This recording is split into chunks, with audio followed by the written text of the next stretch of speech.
Today I want to talk to you guys about what has got to be one of the most lied on legal documents, not just in real estate, but in society as a whole. And that document is the PCDS form, also known as the Property Condition Disclosure Statement. Now, the PCDS form is a legal document that is used to allow sellers to disclose any known defects. Here in Canada, it is not legally required that you fill out a PCDS form. However, it is legally required that you do disclose any known defects with your property to any buyer that comes along. Unfortunately, this document gets lied on all the time, and it ends up usually being the home inspector that finds a major defect during the inspection that causes us to question the validity of most PCDS forms. So today, as I normally do, I'm going to use a real life situation that some first-time homebuyer clients of mine had to go through to help teach all of you how to navigate these situations. Over an 8-month period, these first-time homebuyers made offers on 2 homes, and after the inspections, we determined that both sets of these sellers had lied on the PCDS form. The cherry on top is the second set of sellers, one of them was a former realtor. And I bring this up because as a former realtor, you would have had formal training on how to fill out the PCDS form, but also how important it is to fill it out honestly. Hey guys, before we even get into the first deal, this couple came to me because they had a friend here in southern Saskatchewan who had been following my series Real Estate Uncovered very closely. And when he made an offer on a home, he had requested me to do the inspection, but he wasn't strong enough to stand up to the realtors, and his realtors ended up steering him away from me for an inspector that they prefer. And he ended up paying a very dear price for that, along with a lot of heartache. And he had been talking with this couple who was obviously his friends. And so their attitude when they went to start their house hunting process was, if Mark isn't involved in the process, we're not interested in buying.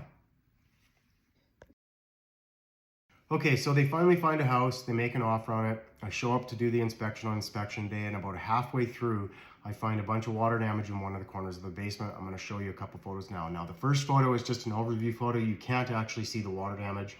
This second photo, it's still tough to see it, but you can tell that there is some water damage in this corner.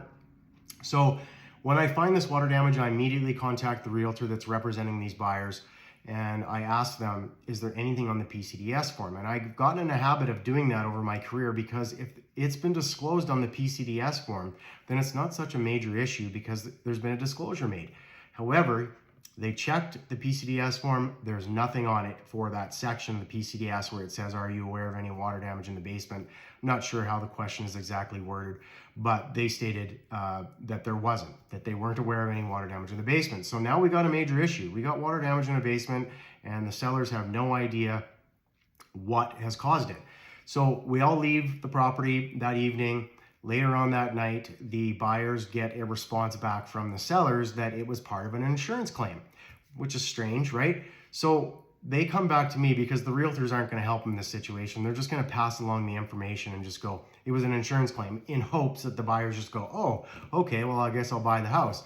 So they come back to me, and a lot of clients do this because they don't get help in regards to this stuff from realtors. They came back to me and said, well, the seller said it was part of an insurance claim. And I said, well, that's strange, because if it was part of an insurance claim, then it should have been fixed, right? And they're like, well, yeah. And I said, on top of that, I said, we can prove as to whether or not they're telling the truth. And they said, well, how do we do that, Mark? And I said, well, there's absolutely no reason that they shouldn't be able to provide a legal document from the carrier.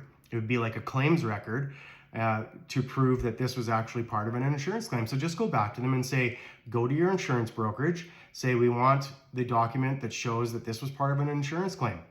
Sure enough, the buyers went back to the sellers and said, provide this document from the insurance carrier. The sellers couldn't provide it. Anyways, long story short, these buyers looked at the situation and said, these people are going to lie to get this house sold, so we're just out. So that deal ended, and everybody just took a break and regrouped. Okay, guys, so about 8 months goes by. They started their house hunting process again, and they found a house. And as I stated earlier on in this video, this second set of sellers, one of them was a former realtor. So they made an offer on this home, and because this individual was a former realtor, one of the sellers, they actually made an attempt to try and deny me access. Now, if you remember, I told you this couple came to me because they had a friend who got absolutely trampled on by the real estate professionals in the industry here in Saskatchewan. And they weren't having it. They just went back and said, we don't care. Like, we'll keep looking for houses to the end of the earth. If Mark can't do the inspection, we're out. Anyways, the sellers caved, allowed me onto the property. I did the inspection, and during my inspection, I find this. Look at this photo.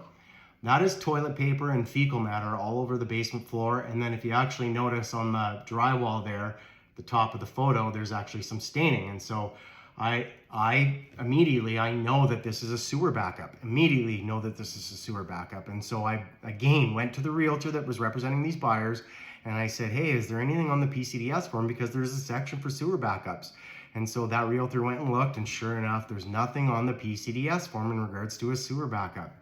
So I do the consultation with these clients, and I explain to them, hey guys, like, we've had a sewer backup here. There's toilet paper all over the floor.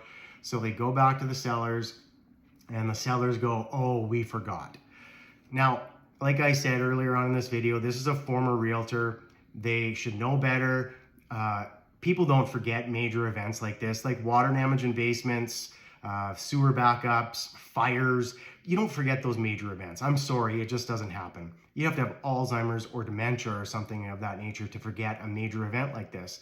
But people lie on these PCDS forms because it's very difficult to find them liable if you buy the house, and there's a problem later on. And so they lie and they omit information from these PCDS forms. Anyways, long story short, like I said, they finally admitted that yes, we did have a sewer backup, and oh, we forgot to put it on the PCDS form. Long story short, they ended up buying this house, so everything worked out in the end. But like I said, this is a former realtor. This is somebody that had formal training in regards to PCDS forms and still didn't fill it out correctly. All right, so as always, the most important part of these episodes here in Real Estate Uncovered is what can we learn from this? And it's actually quite simple. Don't trust the PCDS form. The form is only as good as the person that is filling it out. As I stated earlier on in this episode, it is one of the most lied on documents in society, and you are far better off to ignore the PCDS form and ensure that you are hiring a home inspector that refuses to help realtors and sellers sell houses than you are to trust that form. I hope you guys enjoyed episode 28. As always, knowledge is power, and we'll see you on the next one.